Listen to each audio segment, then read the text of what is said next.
And like I mentioned, we have two Foxers here, and obviously a big partner with Fox in Pat Sullivan with Game Creek. But there is a third member of the Fox family who's not with us and who has obviously been at past summits, wandering the halls, and that's Sandy Grossman. So I do want to have maybe Freddie and Jerry talk about Sandy and Pat as well. I mean, because, man, he left a pretty big mark along with his great partner, Bob Stenner. But maybe talk about working with Sandy and what that was like. Well, the thing about Sandy to me was when we, I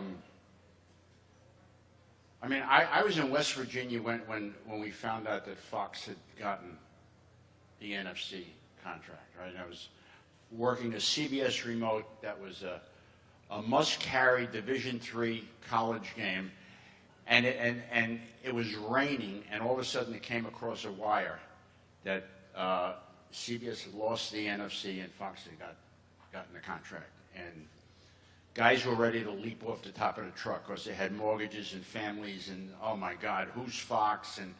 And then it was like, how are they going to get on the air? And what are they going to do? And what are they, crazy? Right? And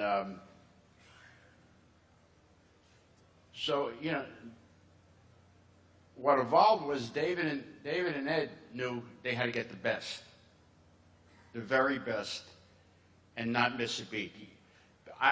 They understood that America didn't want strangers in their living room on Sundays, and they got the best. They got Bob Stenner, Sandy Grossman, John Madden, Pat Summerall, and and that's how and now all of a sudden you're trying to do this thing, and the advantage we had was that we had no baggage.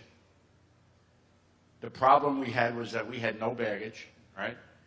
And over time, we basically created our own baggage, and but you start with the greatest, and it's 20 years later, and and that's what happened, and to be able to just hit the ground and work with legends was magical. So Freddie, obviously in the audio booth, you're riding shotgun in a big way with Sandy. And absolutely, and Sandy and Bob Steiderman was the original mixer with that group. God rest his soul, and a Hall of Famer himself. But Sandy, the thing that I appreciate about him, and actually most of the directors that I've worked with over the years, he was a big proponent of the crew. He would actually stand up for the crew, and he treated us better than pretty much anybody else does. But again, I've been fortunate to have a lot of those directors that treat us quite well. But he recognized the value in a technician, and he recognized and he accepted us for what we were and what we brought to the table. So for me, working with him, he and Bob Stenner and those guys for the years that I did, he was probably one of the most generous men that I've worked with in terms of standing up for the crew and actually supporting us in what we wanted to do. So Pat, I mean, obviously you probably didn't work with Sandy, but you I know, as someone with the NFL and general manager, you saw the influence that his whole team had. So maybe, what do you think that Sandy Grossman and that whole team of Madden and Summerall meant to the NFL and to Sundays? Well, I think actually I did not work with Sandy, but I observed Sandy when I was at the Patriots, and they'd come in and they'd meet with our coaches and players and so on.